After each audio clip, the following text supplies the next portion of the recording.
The wealthiest heiresses move through life accompanied by invisible companions, ancestral expectations, dynastic responsibilities, and the persistent suspicion that no relationship exists untainted by financial interest. Sadly, their wealth attracts predators of all varieties: financial schemers, social climbers, manipulative lovers, all necessitating psychological armor that isolates as it protects. And while the public consumes their fashion choices and vacation destinations as aspirational entertainment, the world never fully glimpses the midnight panic attacks, the pathological distrust, or the identity crises that plague women whose net worth overshadows their personhood. Today, we examine how their tragedies unfolded in stark contrast to their prosperity, with family names recognized globally, while the women themselves remain fundamentally unseen. On a somber November day in 1988, Christina Onassis's turbulent life came to an unexpected end in a friend's home in Argentina. Sadly, she was only 38 when a heart attack claimed her, the likely culmination of years spent battling relentless dieting and substance abuse. And while born into the vast Onassis shipping dynasty, Christina's destiny was not merely to inherit immense wealth, but to steer the powerful empire her father had built. Indeed, from her childhood, she was shaped to be as resilient as the towering ships that carried her family's name across oceans, forced to navigate a male-dominated world of cutthroat business. Yet, while Christina proved capable in the business arena, her personal life was far from peaceful. A string of failed marriages, each ending in heartbreak, added layers of sorrow to an already complex existence. And thus, her journey was one of sharp contrasts. She moved between dazzling high society galas and the luxuries of yachts to moments of deep, private anguish. Therefore, in this episode, we dive into the life of a tragic heiress whose relentless pursuit for something more meaningful than the immense fortune she was born into would ultimately define her, as we explore When $1.3 billion Can't Buy Happiness, the Christina Onassis story. Undoubtedly, Christina Onassis was born into a world that shimmered with wealth, but was equally marked by loss and turmoil.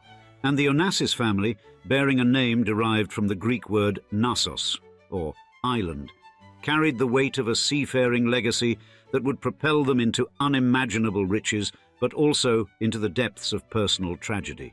Now, Christina's paternal lineage traced back to Smyrna, now known as Izmir, Turkey, a city once alive with the hum of Greek maritime merchants who thrived under the Ottoman Empire's rule. You see, the Greeks of Smyrna played a pivotal role in the region's economy, commanding the shipping and trade routes that bridged Europe and Asia. And their presence along these critical sea routes allowed them to accumulate wealth and influence in a world where control of the seas meant control of fortunes.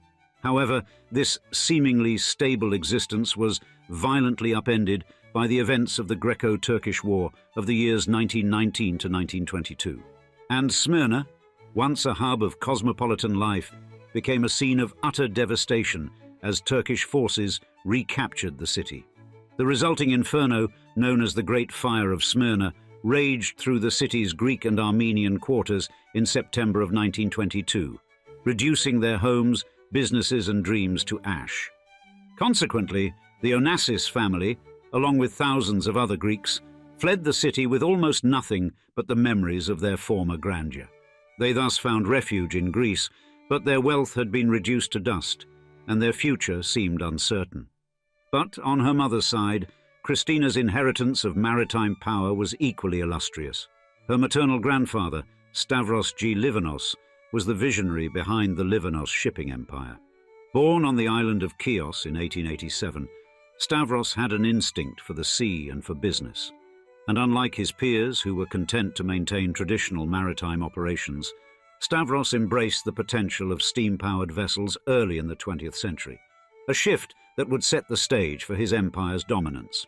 After his family purchased its first steamship in 1907, Stavros seized the opportunity to expand, laying the foundation for one of the most formidable shipping operations of the century.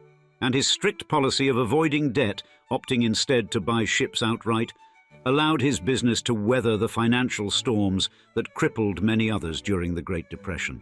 When the world emerged from the chaos of World War II, Stavros was poised to capitalize on the global demand for shipping. Specifically, by acquiring Liberty ships from the United States, he built a fleet that positioned him at the forefront of global trade. His conservative financial strategies and hands-on management style then allowed the Livanos family to rival other shipping dynasties, including the Onassis and Niarchos empires, solidifying his place among the greatest ship owners of his time. Now, Christina's father, Aristotle Onassis, was born from the ashes of this turbulent era, arriving in Buenos Aires in 1923 with only $250 in his pocket after fleeing the destruction of Smyrna. Starting from nothing, Aristotle worked as a telephone operator while studying commerce at night. His entrepreneurial mind soon found an opportunity in the tobacco trade, and within a few short years, he had amassed a small fortune, becoming a millionaire by the age of 25. Yet, Aristotle's ambition did not stop there. He turned his attention to the shipping industry, using the global economic downturn during the Great Depression to purchase ships at rock-bottom prices and build his fleet. Then, in 1946, the marriage of Aristotle Onassis to Athina Mary Livanos, known simply as Tina, united the two dynasties of Onassis and Livanos, merging their maritime power and wealth. Their wedding in New York was a glittering affair, emblematic of the golden age of shipping dynasties, but the marriage would be anything but smooth. Aristotle's extramarital affair with the famed opera singer Maria Callas cast a long shadow over their union, foreshadowing the personal struggles that would haunt the family. Therefore, on the 11th of December 1950, Christina Onassis was born into this opulent yet complex world. Raised amidst extraordinary wealth, her childhood was a display of excess and luxury beyond imagination. Her dolls wore haute couture by Christian Dior, and her playgrounds were filled with ponies gifted by royalty. And the Onassis family's 320-foot yacht, named Christina in her honor, was her floating palace, offering glimpses of a life that seemed to promise everything, yet often delivered heartache. Yet, despite the material abundance that surrounded her, Christina grew up in an environment filled with emotional distance.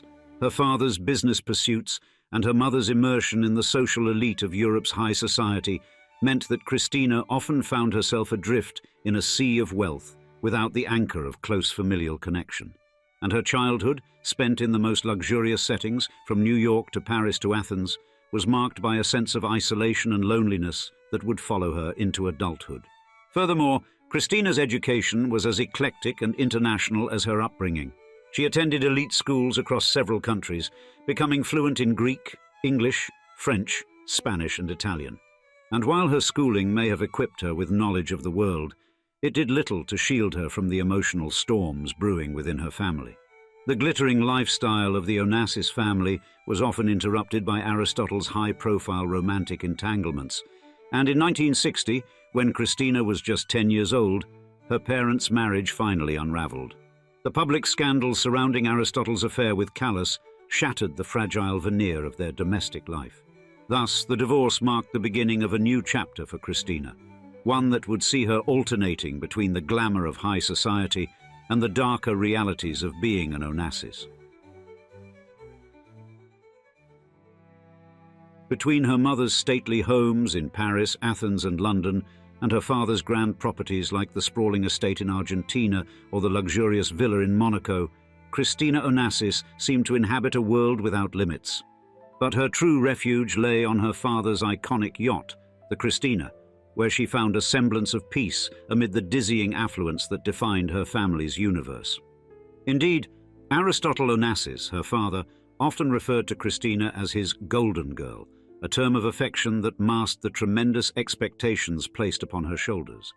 This nickname, while highlighting her elevated status in the world of shipping magnates, also subtly underscored her father's hope that she would shine within a fiercely competitive industry.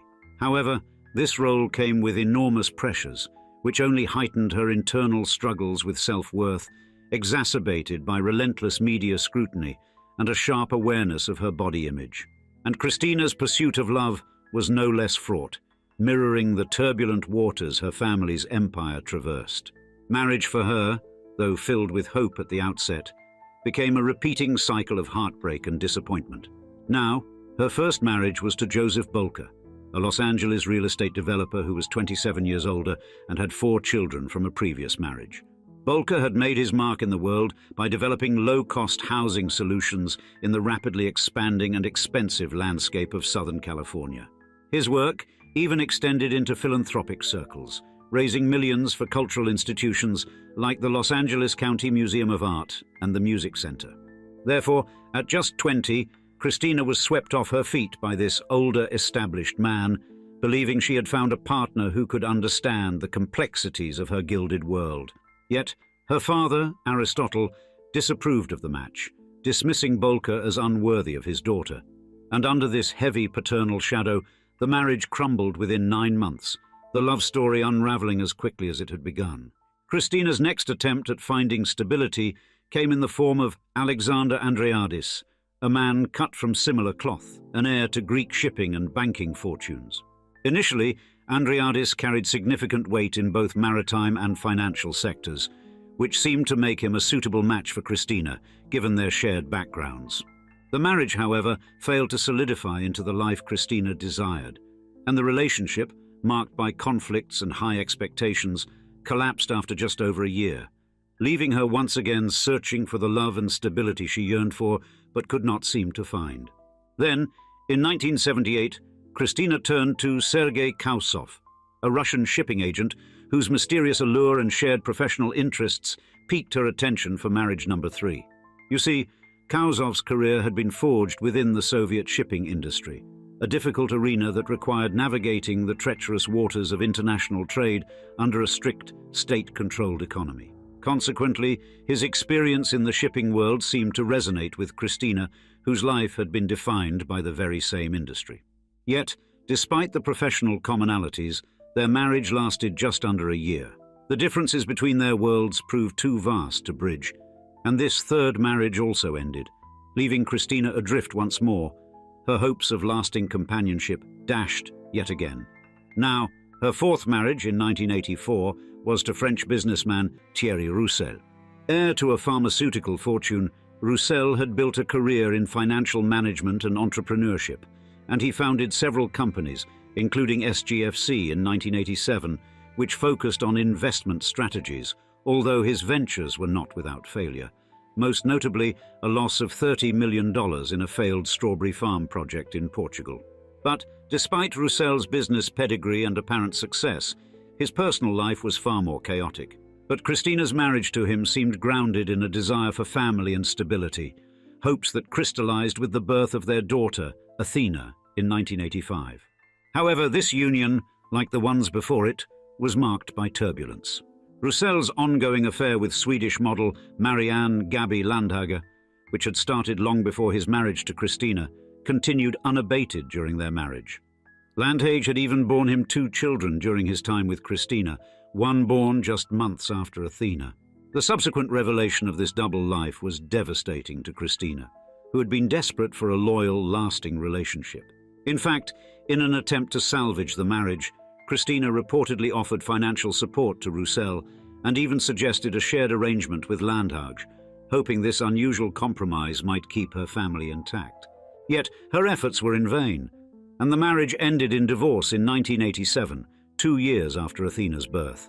Therefore, these repeated heartbreaks were compounded by a profound emotional weight that Christina had carried for most of her life. Diagnosed with clinical depression, Christina's struggles with mental health were punctuated by frequent weight fluctuations and dependency on substances. And the media relentlessly covered her personal challenges, exacerbating her isolation. Despite her immense wealth, her life remained shadowed by unhappiness, the opulence around her unable to insulate her from the emotional pain she endured. The untimely deaths of her beloved brother Alexander in a plane crash in 1973 and her mother a year later added to her sorrow, and losing them both in such a short span left an indelible mark on Christina's psyche. The final blow came with the death of her father in 1975, leaving her the last of her immediate family. In the wake of these tragedies, Christina once remarked, "I am all alone in the world now," a stark declaration of the loneliness that had been her constant companion. Despite these overwhelming personal struggles, Christina did briefly take the reins of the Onassis empire with remarkable skill, managing her father's legacy with the competence and determination he had always hoped she would muster. Christina Onassis, born into the upper echelons of New York society, chose to sever ties with her American citizenship after her father's death, fully embracing her Greek and Argentine roots. This choice symbolized a profound alignment with her heritage, reflecting the weight of the sprawling empire now under her control. You see, from her early days in the energetic offices of her father's business empire, Christina was exposed to the inner workings of global finance at the tender age of 20. Her introduction into this world was under the guise of a secretary, yet this was no ordinary position, for Christina was no ordinary assistant.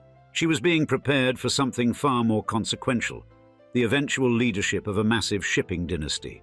Even in those early days, she was being groomed with an eye on the future, destined to wield immense power within the Onassis group. Following her father's death, her influence over the company increased significantly. And though her exact level of involvement in day-to-day operations remained somewhat ambiguous in the late 1970s, Christina's growing stature within the business world was undeniable. Now, while it wasn't always clear how directly she managed the company or how much she relied on her trusted managers, her presence loomed large. Christina carried herself with the poised assurance of someone who had been forged in a crucible of wealth, power, and business acumen. Impressively, she navigated the complexities of the international shipping world with grace, balancing the demands of commerce with the legacy of her family name. Yet, beneath this polished exterior, Christina's life was marred by personal struggles that often threatened to eclipse her professional triumphs. Her battles with fluctuating weight, fleeting love affairs, and an increasing reliance on medications to combat depression painted a vivid portrait of a woman grappling with internal demons, even as she projected an image of control to the outside world. Indeed, Christina inhabited a realm of wealth that bordered on the surreal.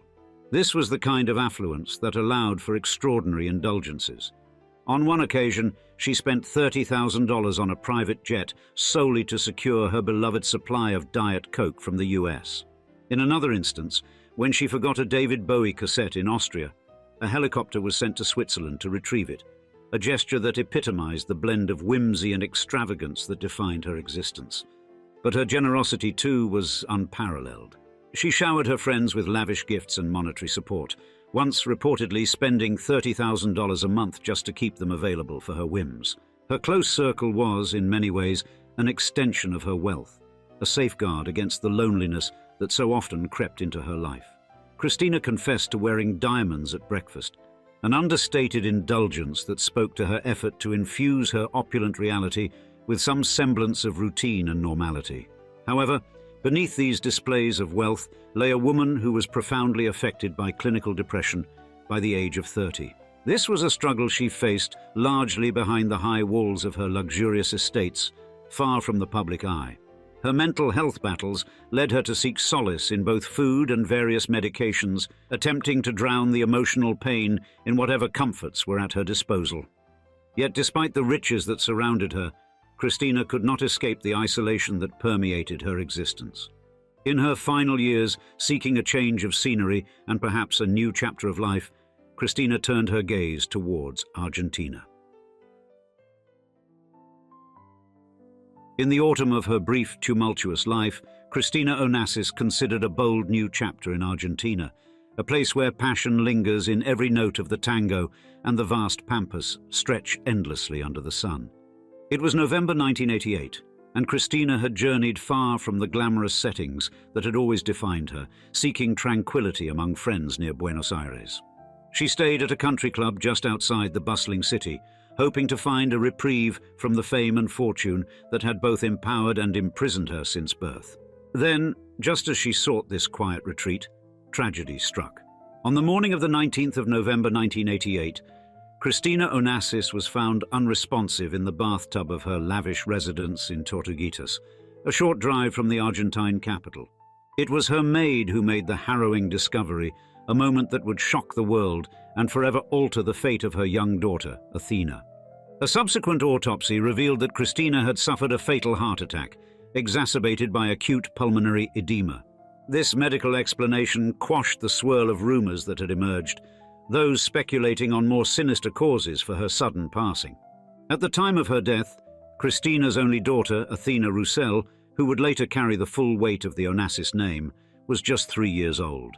These days, Christina's body now lies on Scorpios, an island as much a symbol of the Onassis empire as any ship that ever sailed under the family name.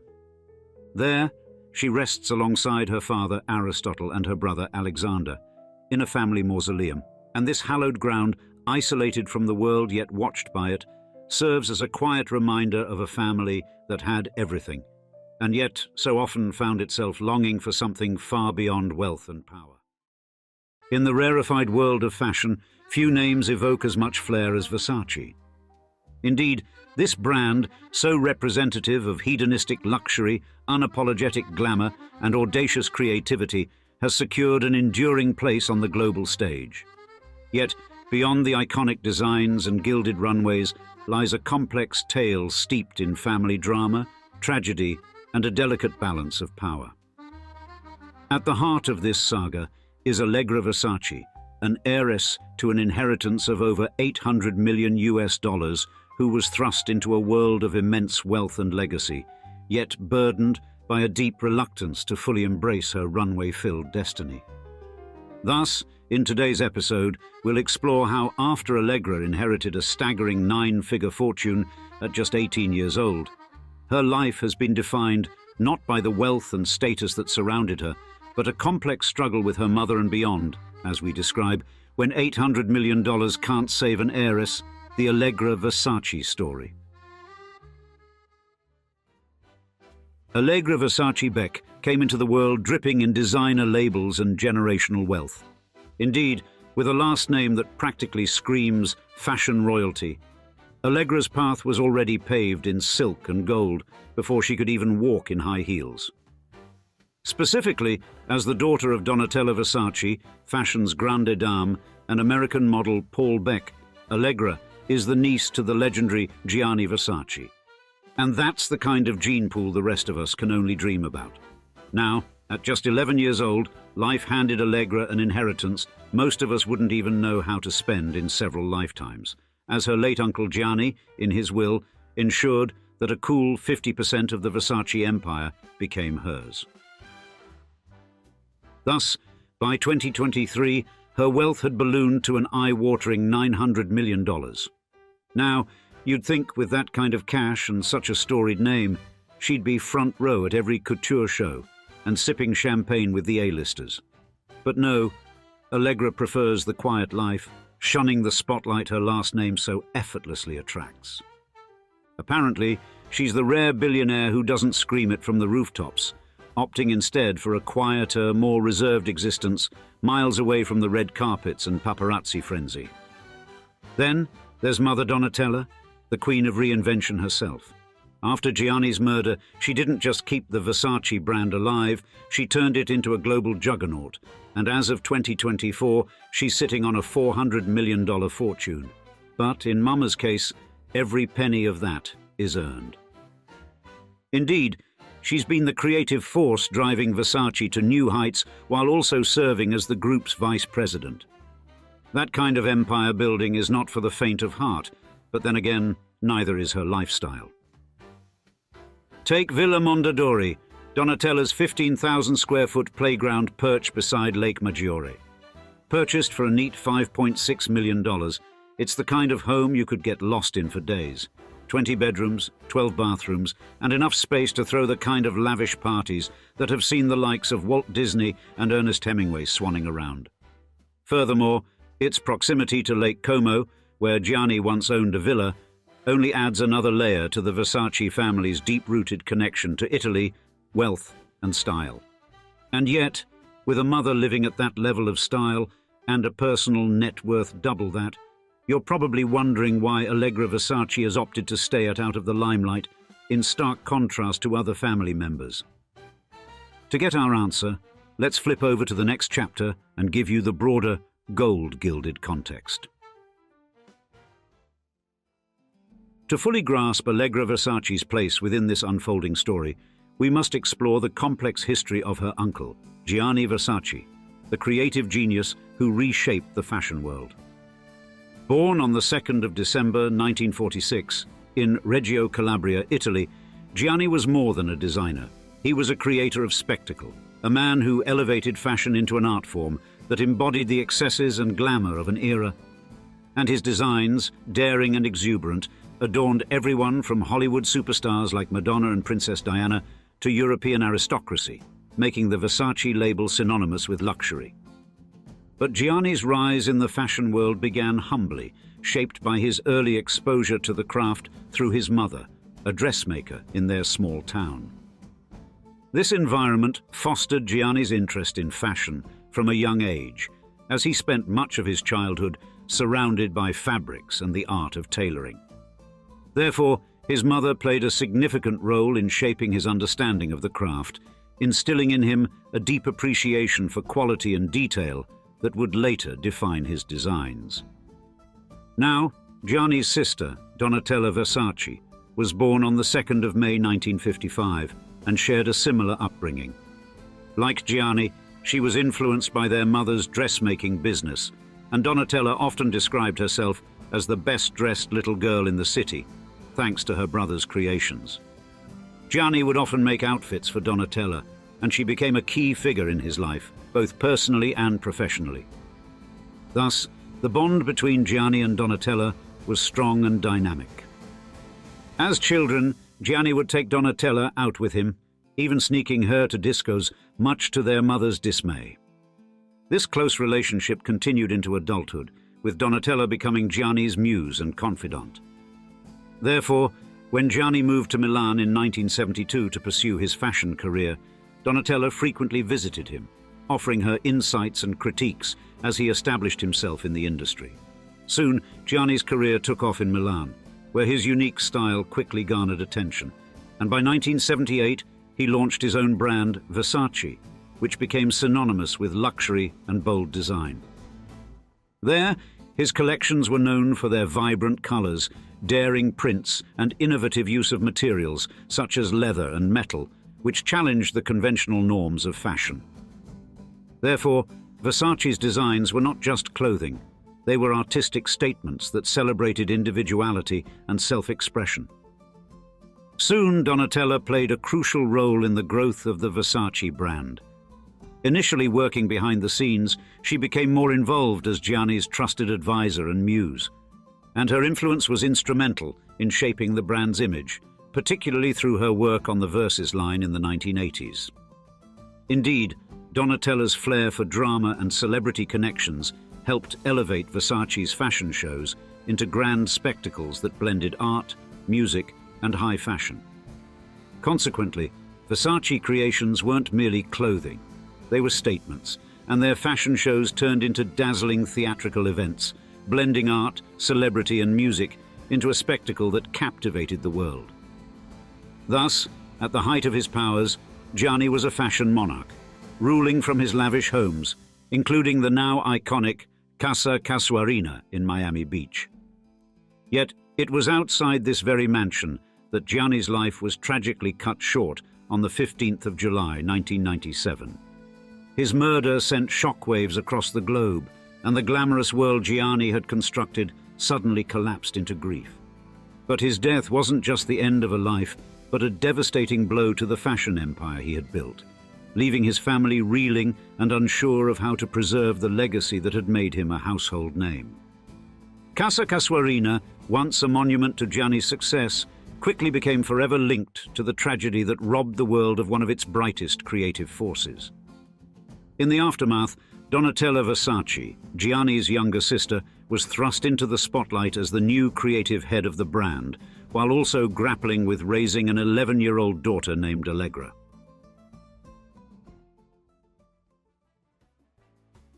In the wake of Gianni Versace's tragic death in 1997, Donatella Versace, his younger sister, faced the formidable challenge of taking over the creative reins of the iconic fashion brand. But having been a crucial part of Versace's creative process for years, Donatella was intimately familiar with the brand's aesthetic and ethos. Yet, stepping into her brother's shoes was anything but easy. The fashion world watched as Donatella navigated the precarious task of honoring Gianni's vision while infusing her own flair into the collections, a balance that would define her legacy. But Donatella wasn't alone in this transition.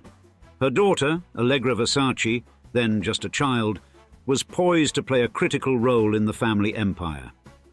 You see, Gianni had named Allegra as the heir to half of his massive fortune in his will, though she was only 11 years old when her uncle died, much too young to fully grasp the monumental future that awaited her. Yet, growing up in the shadow of one of fashion's most glamorous dynasties, Allegra's life was surrounded by both privilege and immense pressure. Regarding Allegra's parents, Mother Donatella married Paul Beck, a former Versace model, in 1983, and their marriage, although seemingly orchestrated by Gianni himself, intertwined deeply with the Versace family dynamics. Gianni was close to both Donatella and her husband, and while there were rumors that Gianni had a romantic interest in Beck, Beck denied any such relationship. Despite these rumors, Donatella and Paul Beck maintained a partnership both personally and professionally until their separation in 2000, by which time Beck had shifted into a role as a communications consultant for the company. Thus, Allegra's childhood was one of guarded privilege, growing up in the luxurious backdrop of Milan. She attended the British School of Milan, ensuring her education remained a priority despite the chaos surrounding her family. Yet it was evident from a young age that Allegra was a more private figure, in contrast to the public persona her mother cultivated. She later pursued studies at Brown University in Rhode Island and UCLA in California, diving into subjects such as French, art history, and theatre. This focus on academics and personal development underscored her desire to craft a life beyond the Versace brand. But, despite her efforts to carve out a quieter existence, the weight of Allegra's inheritance loomed large. At 18, Allegra officially inherited half of Gianni's estate, an eye-watering fortune estimated to be worth approximately $800 million US. Literally, overnight, she became one of the wealthiest young women in the world.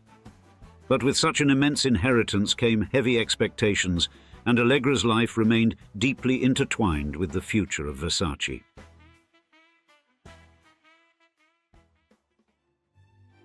Now, despite this instant wealth and the significant role she was poised to play in the fashion world, Allegra chose a path far removed from the glitzy realm of fashion and celebrity that defined her family's legacy.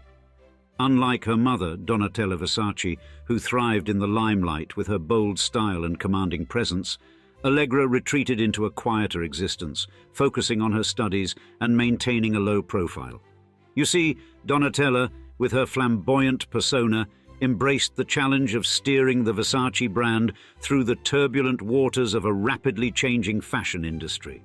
Under her stewardship, Versace not only survived but also reinvented itself, ensuring its place as a powerhouse in the fashion world. On the other side, the pressure of living up to a legacy as monumental as Gianni's took its toll on Allegra. As she grappled with the expectations placed upon her, she faced an internal conflict about whether she even wanted the role that came with her inheritance. This personal turmoil became publicly visible in the mid-2000s, when her battle with anorexia became widely known. Photographs of her frail figure sparked concern and speculation, and the media quickly turned her private pain into a very public ordeal.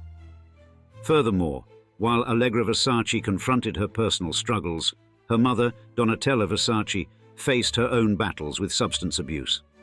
Specifically, her addiction began in her early 30s, a time when the pressures of the fashion industry and the unexpected responsibility of leading the Versace brand after her brother Gianni's murder weighed heavily on her. Despite the chaos in her personal life, Donatella's professional triumphs were remarkable, as she successfully led the Versace brand through challenging times, ensuring its continued success and relevance in the fashion industry. Then, the turning point came in 2004, when Donatella checked into a rehabilitation facility following an intervention by her friend, Sir Elton John. This decision was crucial not only for her health, but also for the future of the Versace brand. Her willingness to confront her addiction was seen as a positive step towards stabilizing the company, which was dealing with financial difficulties at the time. Observers noted that her commitment to recovery could strengthen the brand, making it more attractive to potential partners and investors. Even more positively, at age 24, Allegra decided she was ready to help build the empire. She began participating in the operations of Gianni Versace SPA, eventually joining the board of directors in the year 2011. Little did the world know that the addition of Allegra would help propel the brand to unseen heights. In 2014, the Versace family made a significant move by selling a 20% stake in the company to the private equity firm Blackstone Group. The deal valued the fashion house at $1.4 billion, signaling a deliberate effort to fuel expansion and innovation. But this decision was not solely about securing financial backing. It was a carefully crafted strategy to amplify Versace's global influence. And the infusion of capital was intended to finance the opening of flagship stores in major cities across the globe and regain control over the brand's licensed products, which had grown to encompass a large segment of the business. This pivotal move allowed Versace to streamline its operations and strengthen its grip on its identity as a leading luxury brand. Despite the sale, Allegra and Donatella Versace held onto their stakes in the company, demonstrating their enduring dedication to maintaining control over the brand that had been a symbol of their family's legacy. And the results of the Blackstone partnership were striking. The brand saw a marked increase in its presence, establishing new flagship stores in key fashion capitals, such as New York, Paris, and Shanghai. These openings not only expanded Versace's footprint, but also solidified its position in the luxury sector, placing it in the heart of thriving fashion markets. Then in 2018, another transformative chapter unfolded for Versace when Michael Kors Holdings, which later rebranded as Capri Holdings, acquired the company for approximately $2.2 billion. This acquisition marked a historic turning point, offering Versace the opportunity to scale new heights under the management of a larger conglomerate. The decision to sell a majority stake in the company was thus meticulously weighed, as the family sought to balance the need for growth with the preservation of the Versace legacy.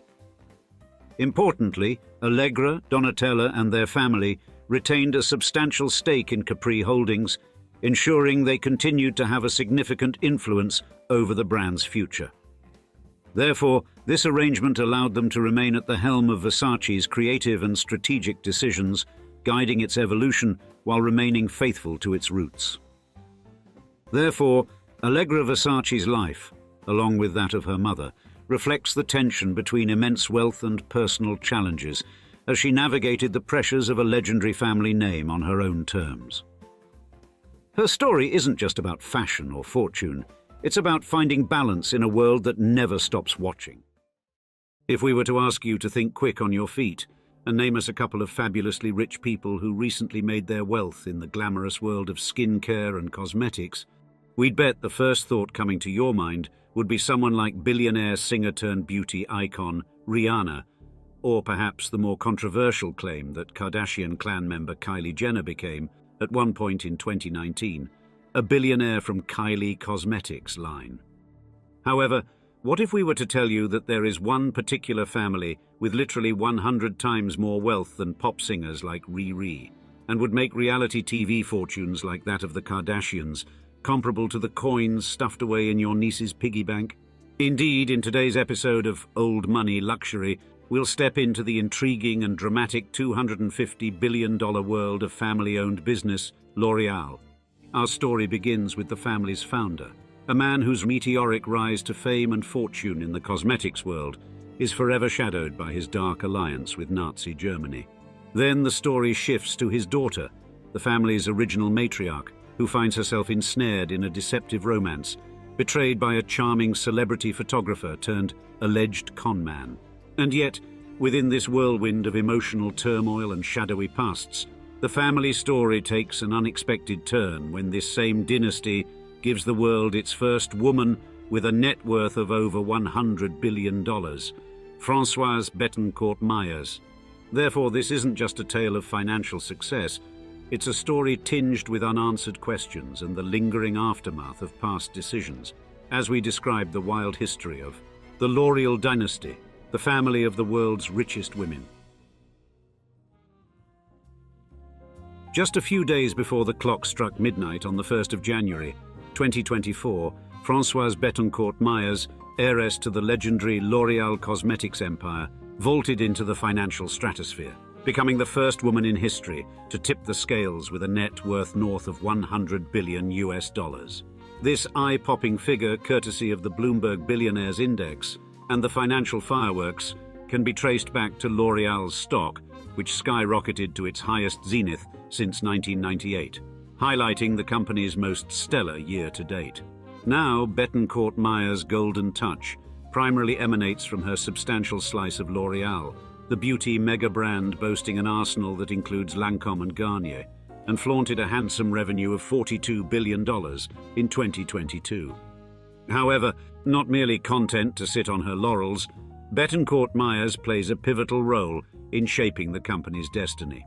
As the chairwoman of the family's holding company, Tethys, and the vice-chairwoman of L'Oréal Group's board, she wields considerable influence, underscored by her family's control of over 34% of L'Oréal's stock.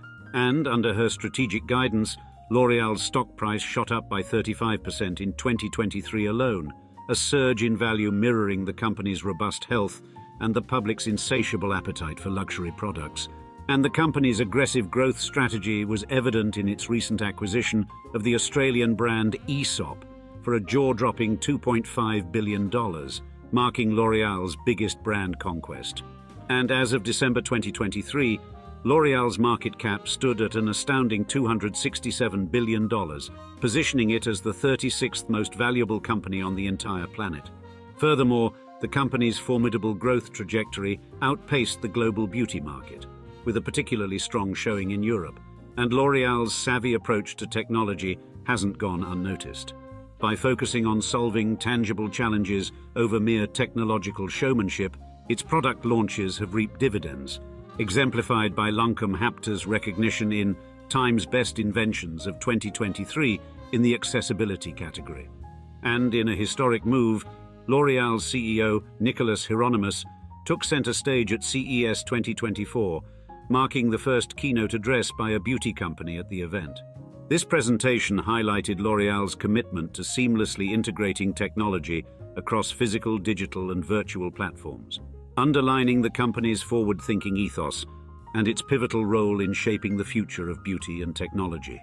However, while we tally up the sumptuous sales figures and have our collective breaths taken away by such forward-thinking financial brilliance, it's easy to forget that $260 billion behemoths like L'Oréal don't come out of a vacuum. In fact, when we peel back the layers of the L'Oréal's monumental wealth, a drama is revealed that is one part rags-to-riches period piece, one part crime thriller, with the family's mysterious rise to wealth beginning in the hotly contested region of Alsace between France and Germany in the late 19th century. The seeds of what would become the colossal cosmetics giant known as L'Oréal begin with the birth of their controversial patriarch, Eugene Schuler, in Europe's Alsace region in 1881. First, Schuler's academic prowess in chemistry, honed at France's National Chemical Engineering School, laid the foundation for his future business triumphs. Graduating in 1904, his flair for chemistry and entrepreneurial ambition were already evident.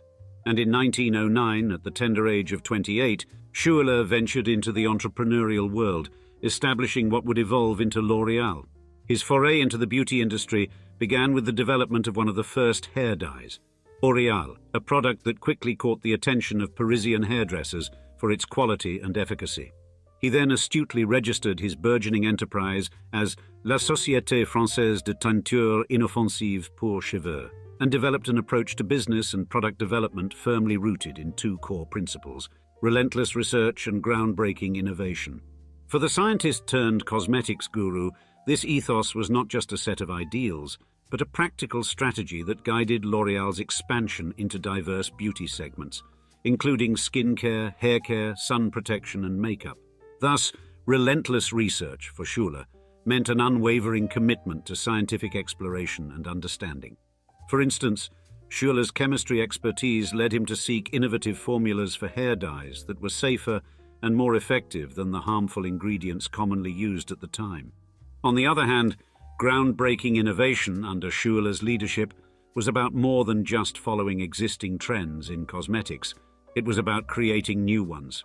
This principle of innovation pushed the boundaries of what was considered possible in the beauty industry, and Schuller's drive for innovation further led to the diversification of L'Oréal's product range. However, Schuller's trailblazing journey was not without its hurdles, especially in perfecting the hair dye formula. One notable challenge was the development of a safe and effective hair dye. You see, early iterations of hair dyes in those days were known to use harsh chemicals, posing risks to users. Schuller spent considerable time and resources to develop a formula that was not only effective in coloring hair, but also safe for consumers, and his persistence paid off, culminating in a product that was both effective and safe.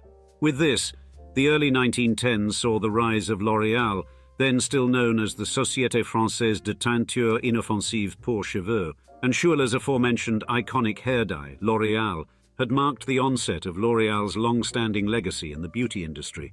But Schuller's vision was not limited to hair care. L'Oréal soon ventured into skincare and other beauty products, and by 1920, the company had 3 chemists on its payroll. Later decades saw a period of strategic expansion and diversification for the company, laying the foundation for its future status as a leading force in the cosmetics industry. The 1930s saw the company broaden its range further, including the groundbreaking introduction of the first sunscreen in 1936. This move underscored L'Oréal's commitment to innovation and its adaptability to evolving consumer needs, and L'Oréal's ability to thrive during the challenging economic climate of the Great Depression was noteworthy. The broader cosmetics industry, paradoxically, saw a rise in sales during this time, even as other sectors struggled. This resilience was partly due to the lipstick effect, a phenomenon where consumers, despite financial constraints, continued to indulge in small luxuries like cosmetics. However, the 1940s presented a more complex scenario for Schuller and L'Oréal. On one hand, Schuller's ambition for the company was clear, with L'Oréal's sales nearly quadrupling from 1940 to 1944, and Schuller's personal wealth growing by leaps and bounds. However, this era was also marred by controversy due to Schuller's political affiliations. You see, at this time, Schuller was associated with far-right groups and the Vichy regime, the French government that collaborated with the Third Reich in the early 1940s. Indeed, the Vichy regime, led by Marshal Philippe Pétain, was known for its collaborationist policies with the Nazi occupiers, a stark contrast to the French resistance movement. And Schuller's support for La Cagoule, a French fascist-leaning organization, further complicated his reputation. La Cagoule, also known as the Cagoulards, was involved in espionage, sabotage, and assassination plots, aiming to overthrow the French Third Republic and establish an authoritarian regime. And Schuller's alleged deeper connections with Nazi invaders were also a significant aspect of this period. He reportedly fostered relationships with prominent Nazis, which likely aided the economic success of his business during the war, and his writings and lectures became increasingly pro-Nazi and anti-Republican, reflecting a shift in his public stance towards explicit support of Nazi ideology and opposition to the democratic values of the French Republic. And post-war, Schuller's wartime activities led to an investigation for collaboration with the Nazis. However, he managed to navigate through this precarious period without significant repercussions, and he remained at the helm of L'Oréal, steering the company through the post-war era. With such a controversial stain on its legacy, it was clear by the 1950s L'Oréal needed a rebuilding and a rebranding. Indeed, with the coming baby boom era on the horizon, the stage was set for a compelling chapter in the saga of L'Oréal, leaving the world in eager anticipation of its next grand move. In the 1950s, L'Oréal entered a transformative phase, experiencing explosive growth that would solidify its standing as a global cosmetics powerhouse. The post-war consumer boom, amplified by the glamorous influence of blonde screen idols like Marilyn Monroe, sparked a surge in demand for beauty products. L'Oréal, with its impressive research and development team of 100 by 1950, was primed to capitalize on these burgeoning trends. And the era saw François Dalle, who had joined the company during the war, ascend to joint general manager by 1948. Under his guidance, L'Oréal commenced its international expansion, with this period being marked by strategic brand acquisitions and a keen eye for seizing new opportunities, encapsulated in their motto, Savoir saisir ce qui commence, or seize new opportunities. By the end of the decade, L'Oréal had not only established a robust international presence, but also garnered a reputation for quality and innovation. And the swinging 60s continued this trajectory of innovation and diversification for L'Oréal. Certainly, the decade was a hotbed for significant advancements in research and development, evident in the brand's establishment of new cosmetological and bacteriological facilities in 1963 and 1964, and the inauguration of a new research and production center in Aulnay-sous-Bois in 1960. These innovative maneuvers eventually brought the research staff count to 300, and soon L'Oréal also embraced the spirit of emancipation that defined the era. Responding to the trend of long hair, popularized by icons like Brigitte Bardot, L'Oréal developed products that catered to this demand while maintaining safety and quality. Furthermore, a pivotal moment came in the 1970s with the launch of the home hair coloring brand Preference and its iconic slogan, "Because I'm worth it," resonating with the increasing number of women entering the public sphere and workforce. But the company's strategies in the 60s weren't confined to product innovation. L'Oréal expanded its operations to new markets, establishing a presence in 60 countries by the early half of the decade. And this international expansion was a strategic move to establish a global footprint and cater to diverse consumer needs across various regions. However, at this point in the story, L'Oréal, as a brand and family, was more synonymous with science, business acumen, and political controversy than eye-watering wealth.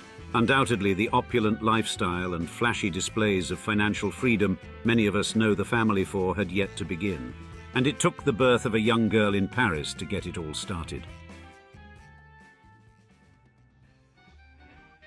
Lilianne Bettercourt, born as Lilianne Henriette Charlotte Schuler on the 21st of October 1922 in Paris, France, was the only child of Eugene Schuler and Louise Madeleine Berthe Dancieux, a pianist. Now, unsurprisingly, Lilianne's childhood was marked by luxury and privilege, although the early loss of her mother when she was just 5 years old added a level of gravitas not often mentioned in recountings of her life story. Growing up in the 1920s, Lilianne's life was one of opulence, surrounded by servants, tutors, and a constant flow of high-profile visitors in her Parisian apartment and her home on the Brittany coast. Despite the early loss of her mother, her father made sure she received plenty of attention, and he often brought her to his office and factories, immersing her in the world of business and cosmetics from a tender age. Indeed, Lilianne started her hands-on experience in the family business at 15, joining L'Oréal as an apprentice in 1938. There, she learned the craft of mixing cosmetics and labeling shampoo bottles, setting the stage for her future role as the principal shareholder of L'Oréal.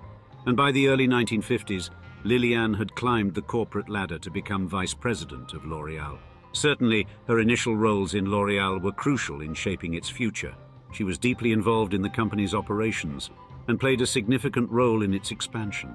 Following her father's death in 1957, she inherited the business and steered it towards new heights, and the 70s and 80s saw significant expansion under Bettencourt's influence.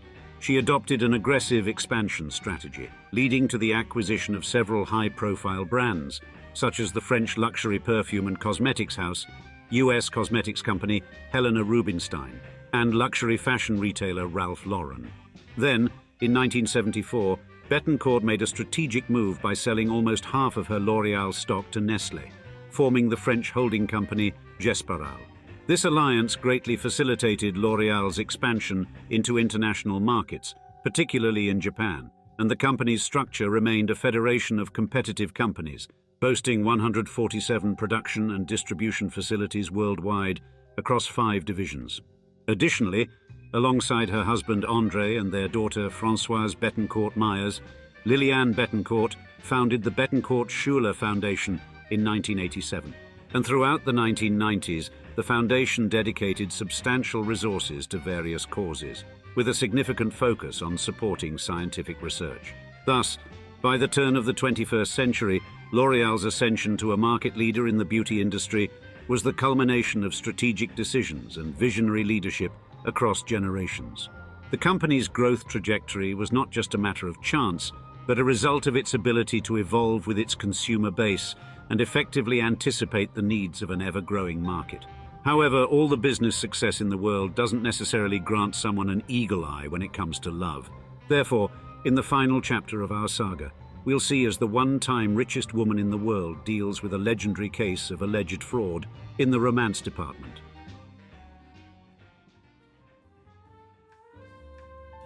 In the early 2000s, the life of L'Oréal heiress Lilianne Bettercourt took a notable turn with her relationship with François-Marie Bagnier, a well-connected, if mysteriously suspicious, celebrity photographer. Bagnier, known for his connections with public figures and celebrities like Yves Saint Laurent, Pierre Cardin and Johnny Depp, was more than 20 years younger than Bettercourt. But their relationship, despite the significant age gap, was reportedly characterized by a deep emotional bond. Many say this connection filled a void in Bettercourt's life, shaped by her husband's political pursuits and a growing distance with her daughter, Françoise Bettercourt Myers. However, this relationship became a focal point of intense public scrutiny and legal battles in the 2010s. Bettercourt's daughter, Françoise Bettercourt Myers, the current world's richest woman and family heiress mentioned at the beginning of this video, raised allegations against Bagnier, accusing him of exploiting her mother's vulnerability and deteriorating mental health due to Alzheimer's disease. Indeed, Bettercourt's gifts to Bagnier, which included a life insurance policy, art pieces and even a private island, were estimated at a staggering 1.3 billion, yes, billion with a B, euros. Thus, in 2008, Bettercourt Myers took legal action against Bagnier, accusing him of taking advantage of her mother and initiating proceedings to have Bettercourt declared mentally incompetent. And the situation was further complicated by Bettercourt's declining health and the immense fortune involved.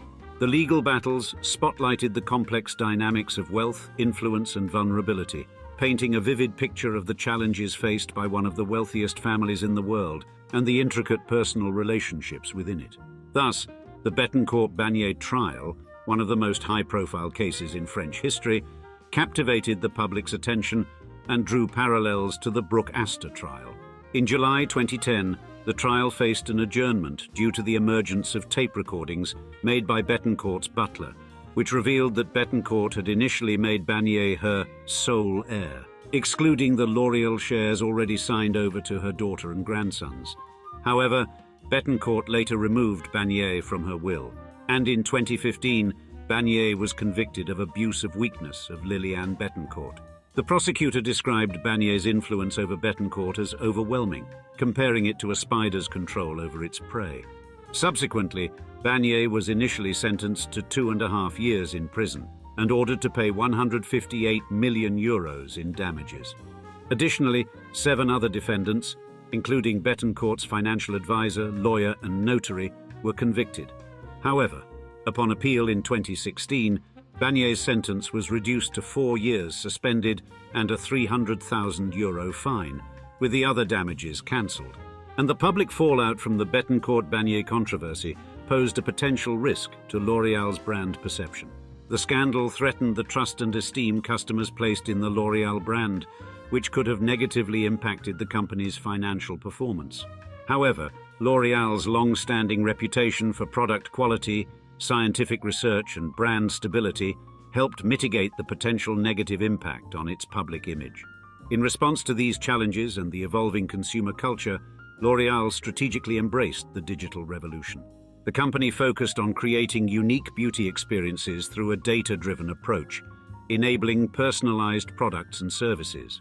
Innovations like AI-driven personalized beauty solutions and augmented reality makeup trials set L'Oréal apart in the competitive beauty industry.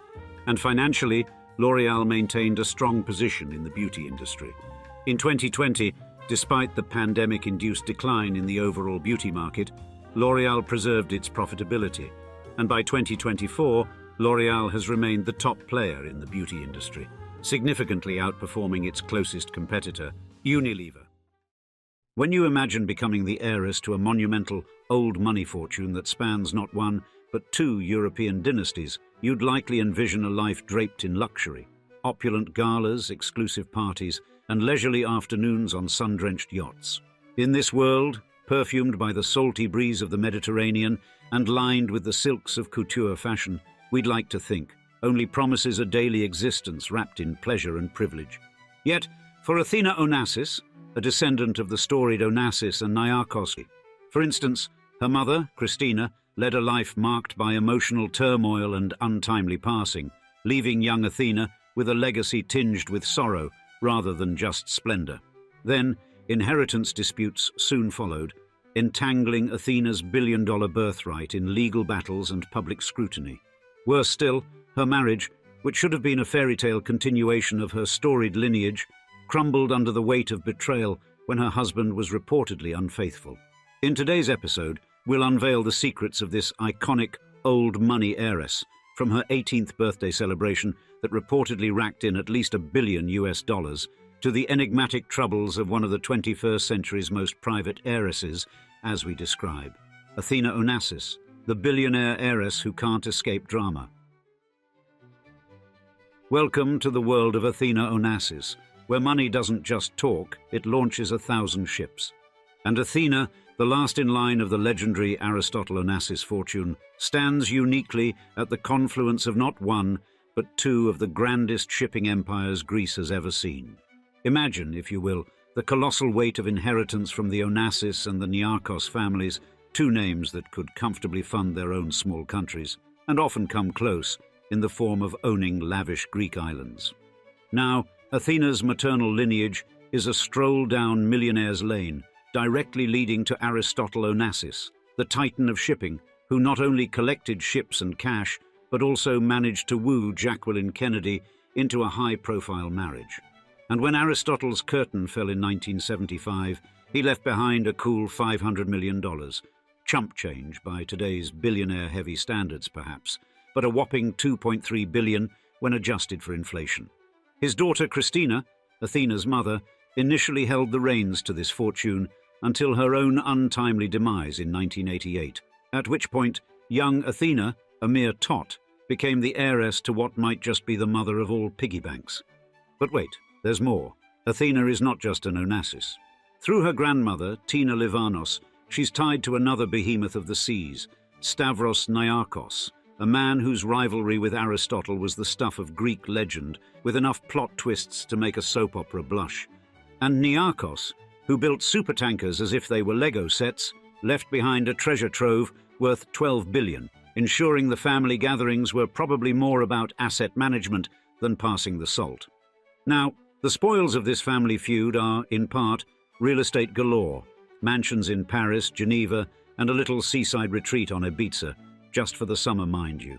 And then there was Skorpios, a Greek island so idyllic that Aristotle and Jackie O treated it as their personal Eden. At least, that is until 2013, when Athina handed over the keys to Skorpios to Russian billionaire Ekaterina Rybolovleva, for what we assume was a minor trifle of $150 million. And because no billionaire's tale is quite complete without mentioning troves of twinkling baubles, Athina's story includes a dazzling array of jewels and a smattering of high art. Rodins here, Impressionists there, the sort of collection that would make even the most seasoned auctioneer weak at the knees.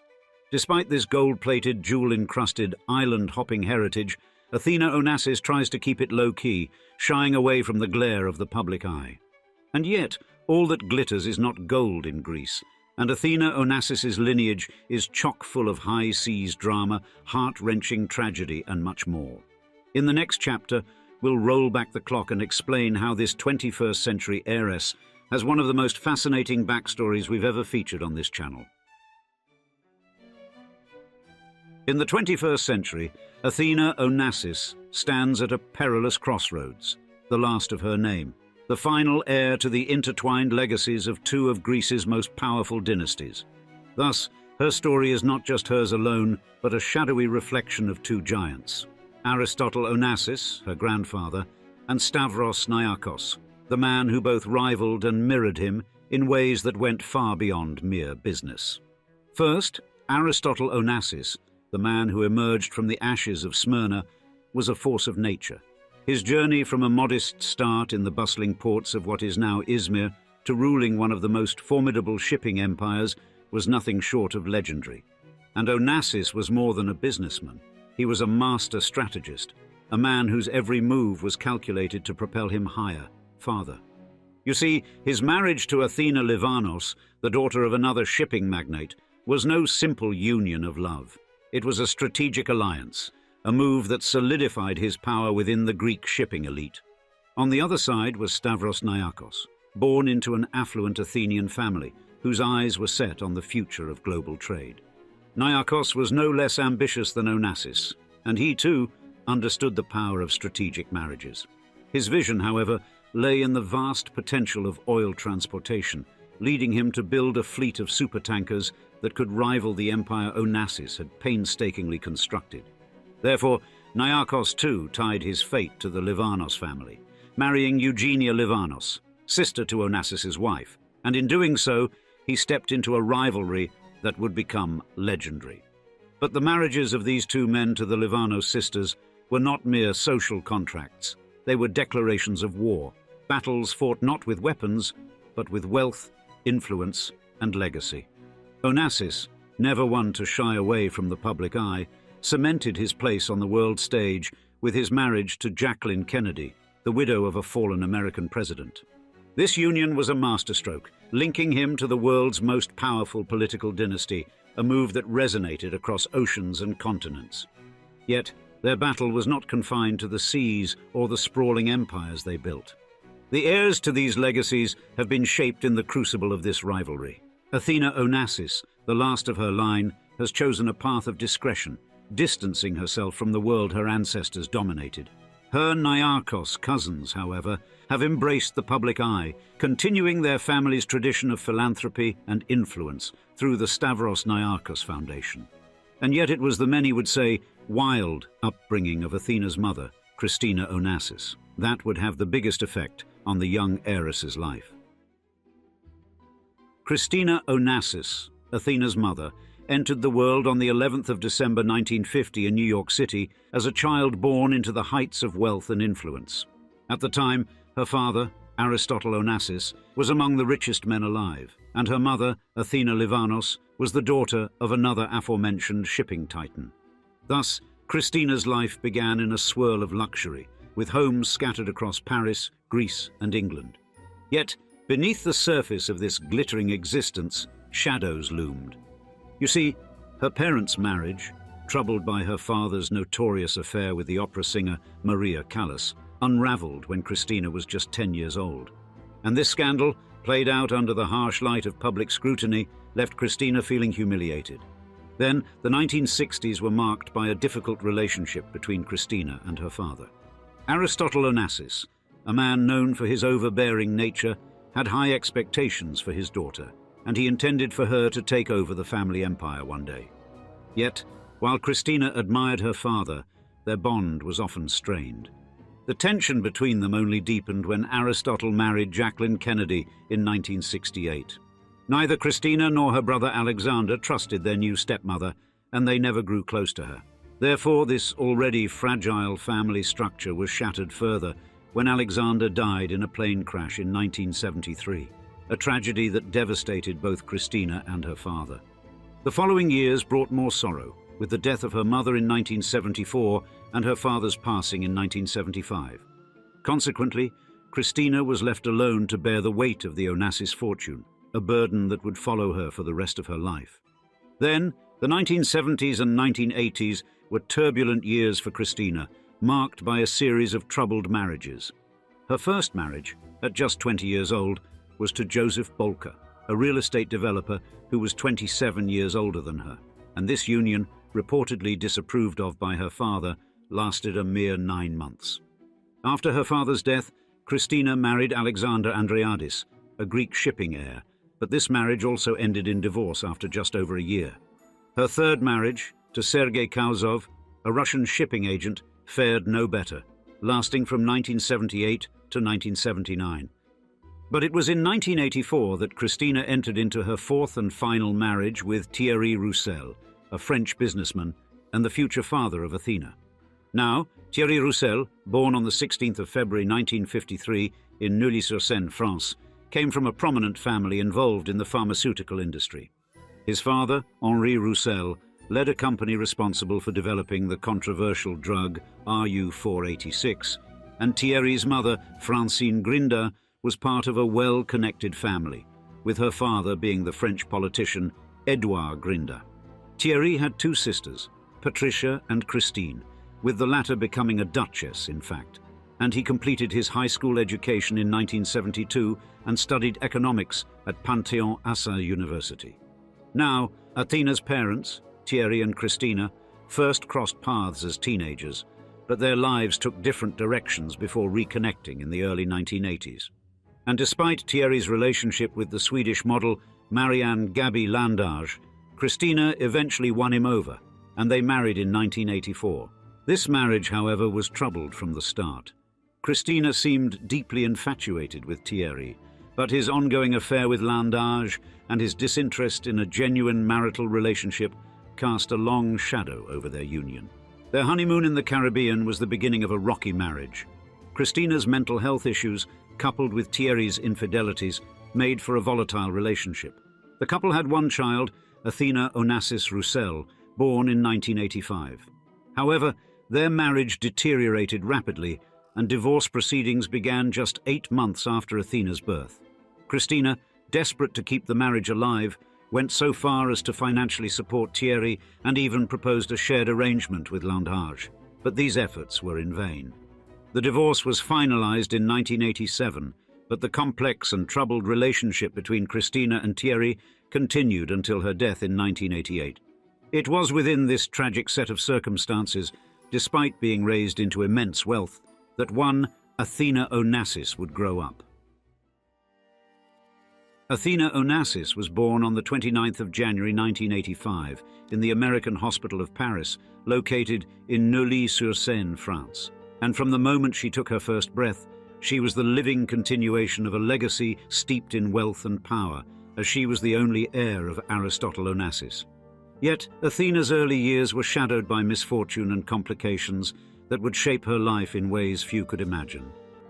As mentioned previously, her parents' marriage was filled with problems, yet Athina, oblivious to the adult chaos surrounding her, was baptized on Scorpios, the island that symbolized her family's immense fortune and influence. Then, at the tender age of 3, Athina's life took a cruel turn. Her mother, Christina Onassis, passed away suddenly in November 1988, the victim of pulmonary edema. This tragic event left Athina as the last direct link to the Onassis fortune, an inheritance that would later place her among the wealthiest young women in the world. With Christina gone, the responsibility of raising Athina fell to her father, Thierry Roussel, who had by then committed himself to Gaby Landage, the woman who had once been his mistress and was now his wife. As she grew, Athina's existence was a peculiar mix of unimaginable wealth and efforts at a normal childhood. The family settled in Lucy-sur-Morge, Switzerland, where she attended school, mingling with other children who had no idea of the empire that awaited her. But Roussel, perhaps in an effort to shield her from the corrupting influence of too much money too soon, ensured that Athina received no more pocket money than her half-siblings. Indeed, it was a curious upbringing for a girl who one day would control a fortune that spanned continents. Her education was carefully curated, leading her to a preparatory course in Brussels, Belgium, and it was here that she faced the challenge of the baccalaureate exam, which she successfully passed in the summer of 2003. But Brussels offered more than just academic pursuits. It was in this city that Athina discovered a passion that would become central to her life: equestrian sports.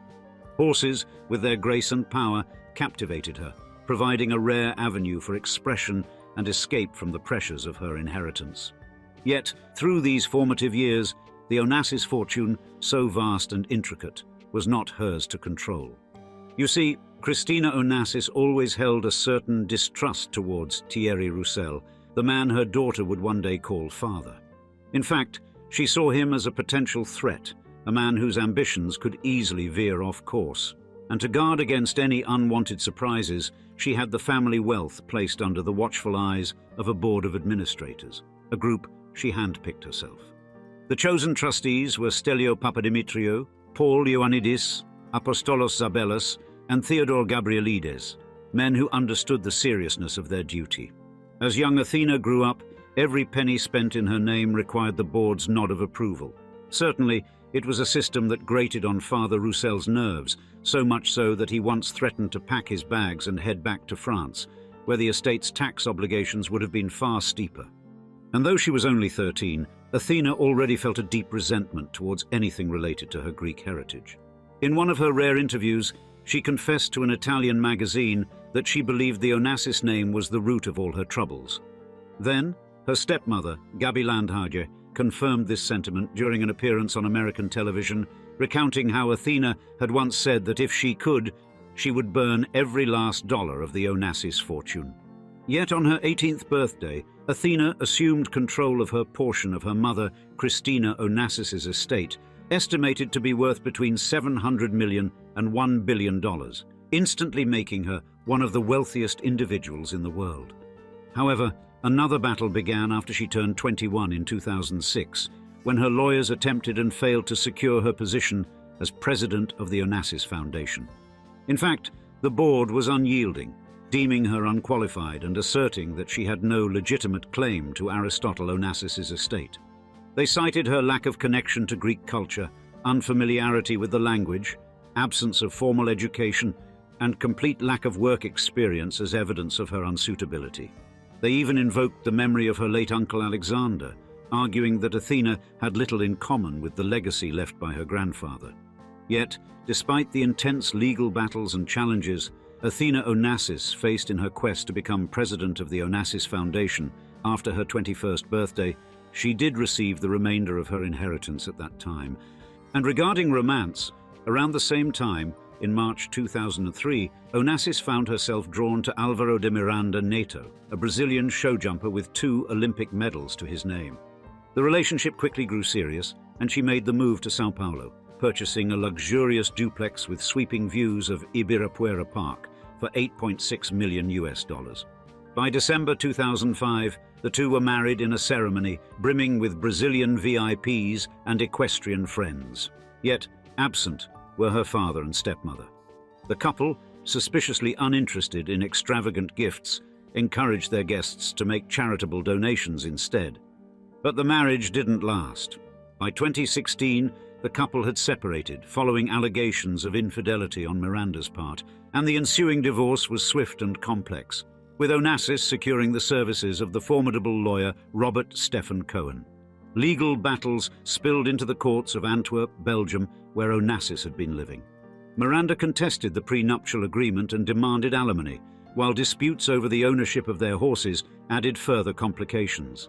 The divorce was finally settled in November 2017, and Onassis returned to Greece to start anew. Yet, despite the personal turmoil, Athina remained steadfast in her pursuit of equestrian excellence.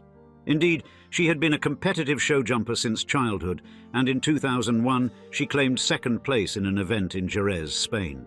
Competing under the Greek flag for the Avlona Riding Club in Athens, she continued to make her mark. Even a spinal injury in 2012 couldn't keep her from representing Greece in the European Show Jumping Championships in 2013 and the World Championships in 2014. Therefore, Athina Onassis has carved out her own space in the world of equestrian sports, not just as a competitor, but also as a patron.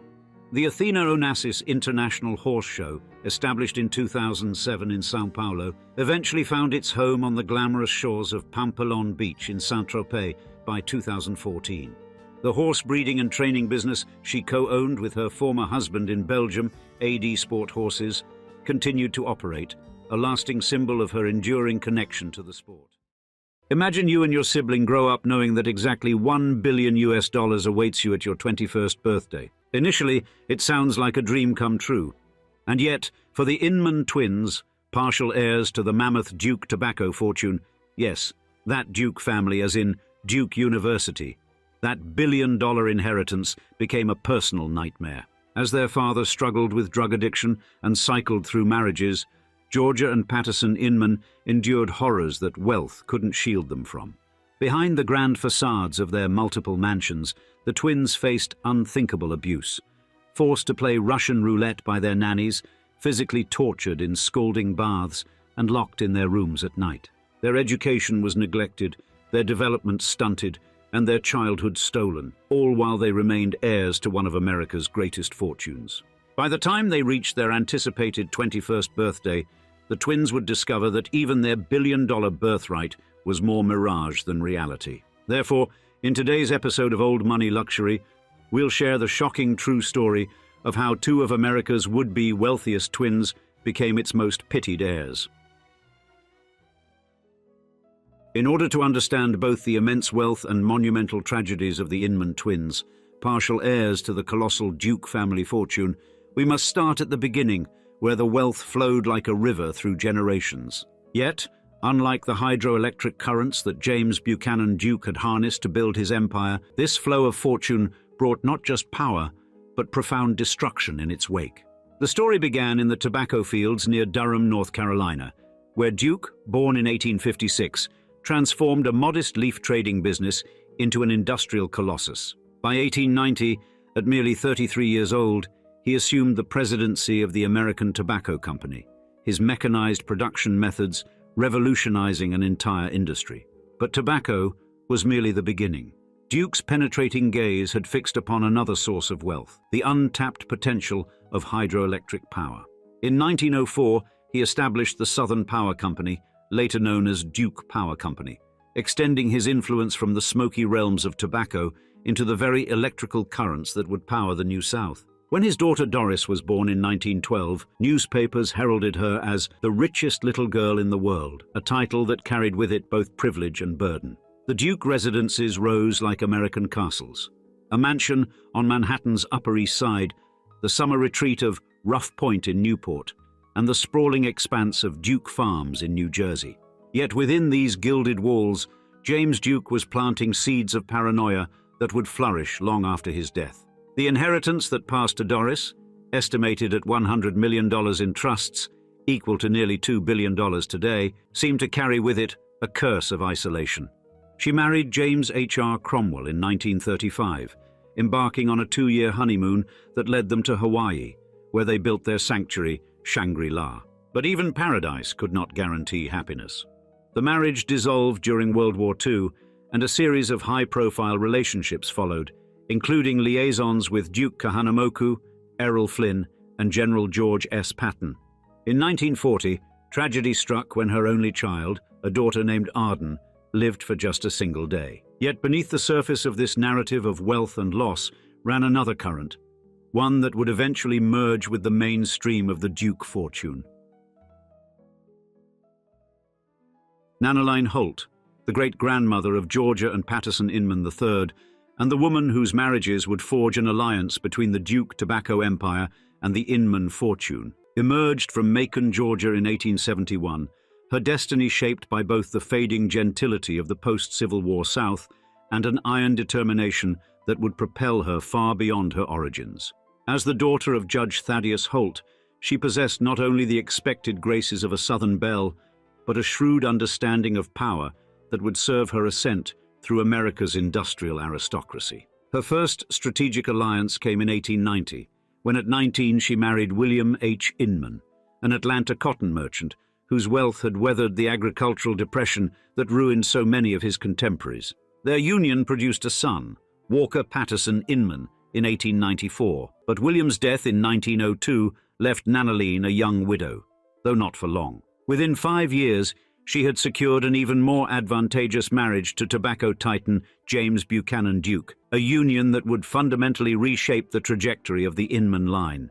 Walker Patterson Inman Sr., raised in the shadow of his stepfather's empire, embodied the restless energy of America's Jazz Age elite. He pursued modern obsessions, aviation, radio technology, fast cars, with the same intensity that marked his social life. His contribution to the first successful transatlantic shortwave radio broadcast in 1921 demonstrated technical acumen, while his highly publicized 1929 divorce, complete with testimony about Prohibition-era excesses, revealed the darker elements of privilege. Yet Walker Sr. found his footing within the Duke business machinery, serving as both a director of Duke Power Company and a trustee of the Duke Endowment. His second marriage in 1951 produced Walker Patterson Inman Jr., Skipper, born in Florence, South Carolina. But fate dealt the family another blow when Walker Sr. died in 1954, leaving his 2-year-old son to navigate the complexities of inherited wealth without paternal guidance. Skipper's early years foreshadowed the turbulence to come. Orphaned at 10 by his mother's death, he came under the guardianship of his aunt, Doris Duke, whose own complicated relationship with wealth and power offered little stability to her young charge. As he matured, Skipper's life became a study in contrasts. Blessed with enormous financial resources, yet plagued by personal demons, he cycled through marriages and battled persistent substance addiction. Doris Duke's death in 1993 added another $7 million, equivalent to around $15 million a day, to Skipper's considerable fortune. His fourth marriage to Daisha Inman produced twins, Georgia and Walker Patterson III, in 1998. These children, destined to inherit an estimated billion-dollar fortune upon reaching 21, represented both the culmination of their family's extraordinary accumulation of wealth and a new chapter in its troubled dynasty. Their story would prove that vast riches, rather than insulating from life's hardships, often amplified them in ways their ancestors could never have imagined. Born in 1997, Georgia Noel Lahi Inman and Walker Patterson, Inman III entered a world of stark contradictions. By age 4, these heirs to the Duke tobacco fortune, children who would one day inherit nearly $1 billion, struggled with severe speech delays and couldn't grasp the fundamental skill of holding a pencil. Their father, Walker Skipper Patterson Inman Jr., secured sole custody when they were just 2 years old, setting in motion a chain of events that would transform their inheritance into a burden, their childhood into an ordeal. The residences that housed the Inman Twins stood as testaments to the facade of wealth. In Wyoming, behind the grand exterior of their estate, the children endured nightly confinement in their rooms, forced to relieve themselves in corners. In South Carolina, another mansion concealed similarly squalid conditions. These weren't merely houses, they were stages where wealth and deprivation played out their grotesque drama. In 2001, Walker Jr. married Darrell Inman, adding another character to the tragic narrative unfolding within these walls. The violence that permeated their daily lives took many forms. Georgia would feel the impact of a baseball bat, Patterson would be pushed downstairs, and their father's own hands would strike Georgia's face. But perhaps most chilling were the actions of their caretakers, nannies who forced the children to play Russian roulette, transforming a game into an instrument of terror. Their education, like every other aspect of their lives, existed in a realm of profound neglect. After second grade, their schooling devolved into what could barely be called homeschooling, a revolving cast of tutors with no teaching experience attempting to fill the void where structured learning should have been. The twins' development faltered in this educational wasteland, their potential buried beneath layers of systematic neglect. The machinery of child protection creaked into motion more than once. In South Carolina, the Department of Social Services received 3 separate complaints, each one a red flag, signaling the distress within the Inman household. Yet the investigations yielded nothing, disappearing into the labyrinth of bureaucracy and influence that surrounded the family. The twins would later speak of their father's method for handling such inquiries: direct bribery, using the family's vast resources to purchase immunity from oversight. The rotating cast of household staff bore witness to these daily degradations. Some attempted to provide comfort to the children, but their presence was as transient as everything else in the twins' lives. High turnover among employees meant that stable adult relationships remained elusive, leaving the children adrift in a sea of temporary faces. The Duke Inman fortune, which had originated in the tobacco fields of North Carolina and grown through the electrical currents of hydroelectric power, now generated a different kind of current, one that flowed through the lives of these children, creating not light or progress, but shadows where childhood should have bloomed. Walker Patterson Inman Jr., Skipper, to those who knew him, lived his final years as he had lived all the others, in stark contrasts. He sailed the waters on his yacht, Divine Decadence, cultivating the image of a sophisticated gourmand and collector, his vessels filled with fine foods and rare weapons. The gleaming steel of his gun collection matched the glinting edges of his carefully curated knives and swords. He fashioned himself an adventurer, a free spirit, an explorer. But beneath this carefully constructed facade lurked the familiar demons that had haunted him throughout his life. In 2010, at age 57, skipper Inman's body was discovered, another victim of methadone, the substance that had promised salvation from addiction but delivered only death. He left behind 12-year-old twins, Georgia and Walker Patterson III, whose lives had been shaped by their father's paradoxical existence, heirs to unimaginable wealth, yet victims of unconscionable neglect. The death of skipper Inman triggered a seismic shift in the landscape of wealth and custody that surrounded his children.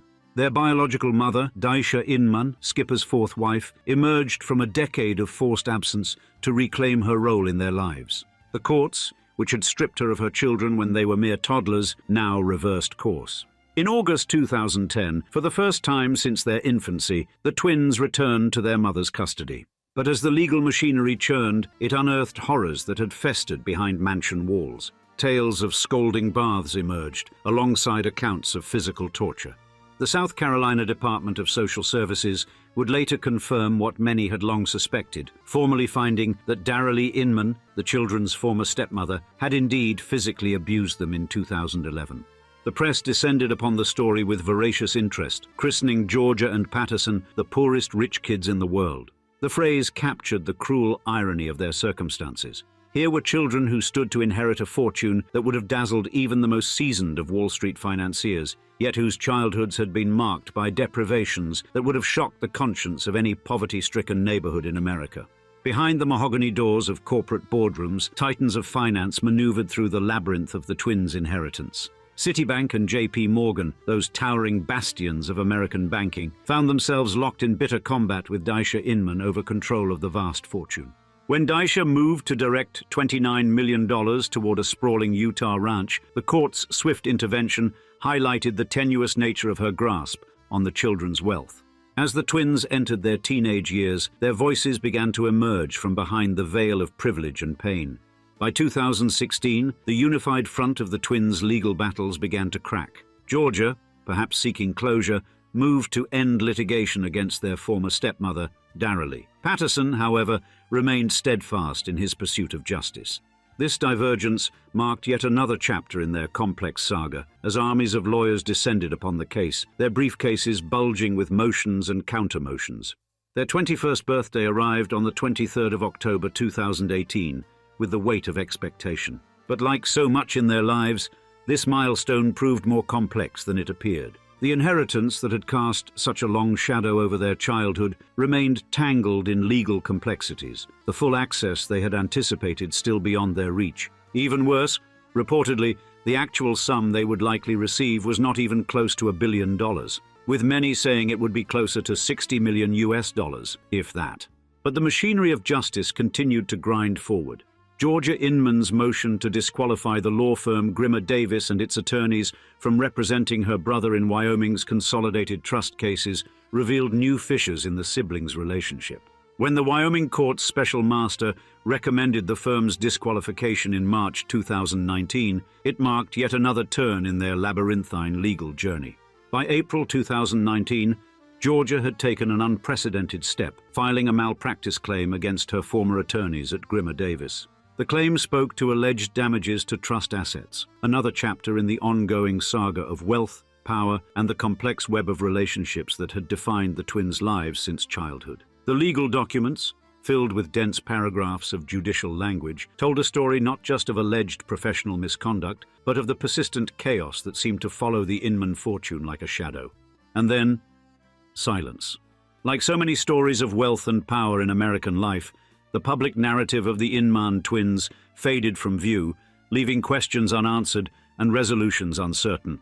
By 2025, the children who had once captivated the nation's attention as the poorest rich kids in the world had vanished from public sight, their current circumstances as carefully guarded as the fortunes they stood to inherit. The absence of verified information about their whereabouts, activities, or financial status served as a final, fitting chapter to a story that had always been at its heart about the complex relationship between wealth and privacy, power and protection, inheritance and identity.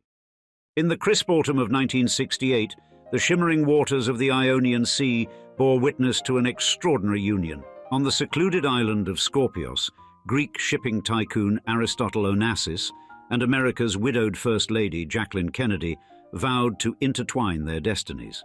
But the event was far from the enchanting scenes one might imagine. It was a wedding that sent ripples of shock across the high societies of Europe and the United States, jarring the elite and captivating the public imagination.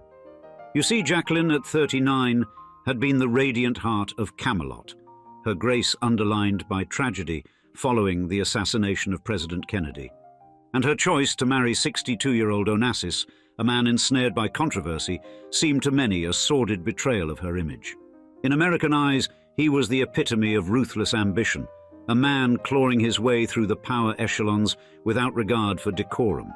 But for Jackie, he was a source of comfort and support in a tumultuous decade. As they stood together, the couple embodied an enigma that would forever alter their legacies, melding tragedy, controversy, and an undeniable allure into the annals of 20th century law. In today's episode, we'll dive deep into the social dynamics, wealth and woe of this iconic old money saga, as we describe the life of Jackie Kennedy during the Onassis years. In the fall of 1963, amidst the shimmering waves of the Mediterranean, Jacqueline Kennedy first encountered Aristotle Onassis aboard the Christina, his luxurious yacht. And this meeting, facilitated by her sister, Lee Radziwill, who was rumored to have her own intimate history with the Greek tycoon, marked the beginning of a complex web of relationships that would captivate the world's attention. You see, Lee Radziwill, born Caroline Lee Bouvier, was the epitome of high society elegance and allure, and her social orbit included a dazzling array of artists, celebrities, and the affluent elite. And Onassis, known for his expansive shipping empire and one of the wealthiest men of his era, presented a stark contrast to Lee's polished American aristocracy. Thus, the early 1960s saw Lee and Onassis in what was rumored to be more than just a casual acquaintance. Notably, during a 1963 European tour with President John F. Kennedy, Jackie's husband, which included stops in countries like England and Italy, speculation about Lee and Onassis's relationship intensified. And Vanity Fair later reported that Lee might have harbored hopes for a more significant commitment from Onassis, a narrative that remained woven through rumors and conjecture. This backdrop of rumored romance set the stage for what would become one of the most talked-about alliances of the decade, when Aristotle Onassis eventually shifted his affections from Lee to Jacqueline Kennedy. Jackie Kennedy's path from dating Aristotle Onassis to eventually marrying him was paved with profound personal tragedy and a quest for a secure refuge for herself and her children. First, in the summer of 1963, before the cataclysmic events that would later define her public and private life, Jackie faced heartbreak with the death of her infant son, Patrick, which plunged her into a deep depression. In October of that same year, while still First Lady and wife to President John F. Kennedy, Jackie met Aristotle Onassis for the first time during a vacation arranged by her sister aboard his yacht, Christina, and this meeting would later prove fateful, laying the groundwork for a relationship built amidst shared spaces of grief and recovery. Tragedy struck again just weeks after this meeting, when President Kennedy was assassinated on the 22nd of November 1963 in Dallas, a harrowing event that left Jackie by his side in his final moments. This devastating loss pushed her deeper into despair, marking a period of severe depression that would echo throughout her subsequent years. Now, directly after the assassination, Jackie's first love interest was, reportedly, with architect John Carl Warnecke, a man Jackie worked with closely to design the eternal flame at JFK's Arlington National Cemetery gravesite. And during this period, their professional relationship blossomed into a personal one, marked by shared grief and an emotional bond that led to discussions of marriage during a 1966 trip to Hawaii. However, financial strains and differing expectations about their future ultimately led to the dissolution of their romantic involvement, with Warnecke outright admitting that he was in extreme debt and could not provide the lavish lifestyle Jackie was used to. It was during this vulnerable time that Aristotle Onassis reached out to Jackie, offering not just comfort, but a promise of stability and privacy away from the relentless public eye. And his offer came as a critical turning point for Jackie, providing her with a sanctuary where she could seek refuge from the lingering trauma of her past losses. Furthermore, Onassis's idea coincided with a time in which Jackie's concerns for her and her children's safety were growing, especially as she continued to be a target for the paparazzi. Therefore, her relationship with Onassis deepened, rooted in his promise of protection and an escape from the ever-watchful eye of the public and media. But this bond gained new urgency following the assassination of Robert F. Kennedy, Jackie's brother-in-law, on the 5th of June, 1968. His death not only rekindled her fears for her family's safety, but also triggered another bout of depression, reminiscent of her state following JFK's assassination. Haunted by the fear of her children becoming targets and desperate to escape the trauma that seemed to follow the Kennedys, Jackie famously expressed her determination to leave the United States. By the summer of 1968, she saw Onassis not just as a partner, but as a guardian of her and her children's well-being. Then their wedding took place on the 20th October 1968 on the Greek island of Skorpios, in a ceremony designed to emphasize discretion and intimacy, attended only by close family and friends. However, the marriage ignited a storm of public opinion. For one, by marrying Onassis and changing her last name, Jackie lost her entitlement to Secret Service protection as the widow of a US president, exposing her to considerable adverse publicity. Further controversy surrounded the union due to Onassis's previous divorce. His former wife, Athina Onassis, was still living, sparking unfounded fears of Jackie's excommunication by the Roman Catholic Church, a notion dispelled by Boston's Archbishop, Cardinal Richard Cushing, as nonsense. Despite the controversies, Jackie found in her marriage to Onassis the financial security and emotional backing necessary to rebuild her life, and Onassis was diligent in ensuring that Jackie's children maintained their Kennedy connections, and he supported her personal pursuits, including her successful foray into the publishing industry. But Jackie and Onassis's marriage, while filled with moments of closeness, was not without its challenges. Jackie's years with Aristotle were filled with the highest of highs and the lowest of lows. One notable difficulty was their significant age difference. Onassis was 63 and Jackie was 39 at the time of their marriage.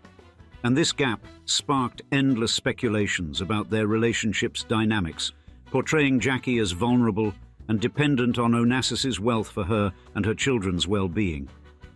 Yet Jackie was far from a mere figurehead in their relationship. Her influence as a revered public figure and her adept social skills were assets that Onassis appreciated as they navigated the elite circles of society together. Furthermore, Jackie used her position to champion cultural preservation and engage in publishing, while Onassis enjoyed the doors that her status opened in the lofty realms of global influence.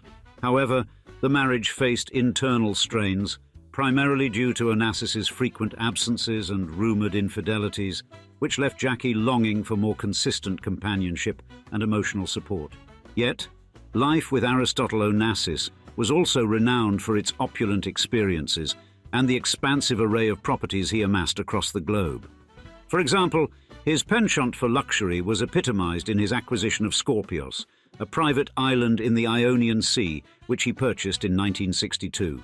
Onassis transformed this once barren isle into a veritable paradise, replete with a grand villa, guest houses, and even a helipad, creating a secluded haven for his family and distinguished guests.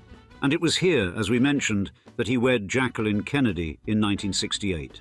Beyond Skorpios, Onassis's real estate portfolio was vast and varied, including a historic townhouse on New York City's Upper East Side, previously owned by John D. Rockefeller Jr., and a myriad of residences in glamorous cities like Paris, London, and Monte Carlo. He also boasted ownership of a castle in the south of France, enhancing his reputation as a global tycoon. Additionally, Jacqueline Kennedy Onassis, no stranger to luxury herself, brought her own prestigious properties into the marriage. She had grown up in a palatial apartment at 740 Park Avenue in Manhattan, one of the city's most sought-after addresses, constructed by her grandfather. And following her union with Onassis, She maintained a New York base, acquiring a sprawling 14-room apartment at 1040 Fifth Avenue, with sweeping views of Central Park. The couple also enjoyed escapes to Lasata, a grand estate in East Hampton, which had been in Jacqueline's family since 1925. And thus, Jackie's years as an Onassis were a complex interplay of lavish luxury and frustrating self-doubt, as the highly flawed but wonderfully charismatic Greek magnate spun his yarn both publicly and privately. The final chapter of Aristotle Onassis's life was marked by deep personal tragedy, with the loss of his son Alexander in a plane crash in 1973, which precipitated a rapid decline in his health. And Onassis succumbed to respiratory failure on the 15th of March 1975 in Paris at the age of 69. Now, the complexities of his estate were immediately felt by Jacqueline Kennedy Onassis due to restrictions under Greek law on what a non-Greek surviving spouse could inherit. After 2 years of legal negotiations, she settled for $26 million from Christina Onassis, Aristotle's daughter and sole heir, relinquishing any further claims. Then, Jacqueline's life post-Aristotle was a blend of return to her roots and new ventures.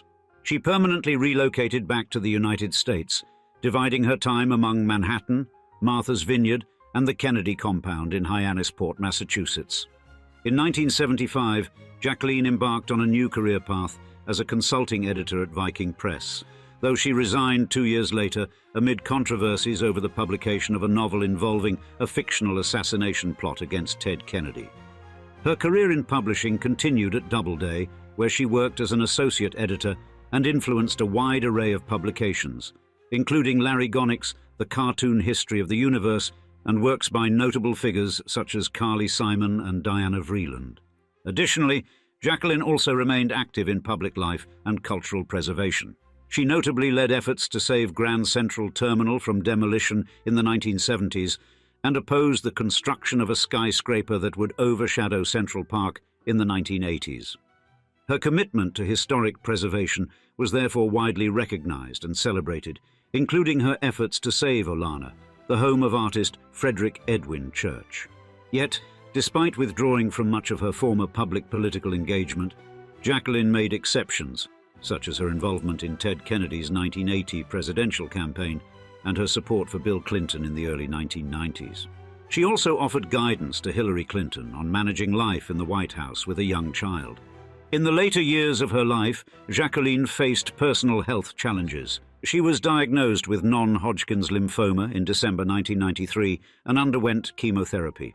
Her condition worsened rapidly, and she sadly passed away on the 19th of May 1994 in her Manhattan apartment, surrounded by her loved ones. Jacqueline's funeral was then held at the Church of St. Ignatius Loyola, the same church where she had been baptized and confirmed, and she was laid to rest in Arlington National Cemetery alongside her first husband, President Kennedy, and their children Patrick and Arabella.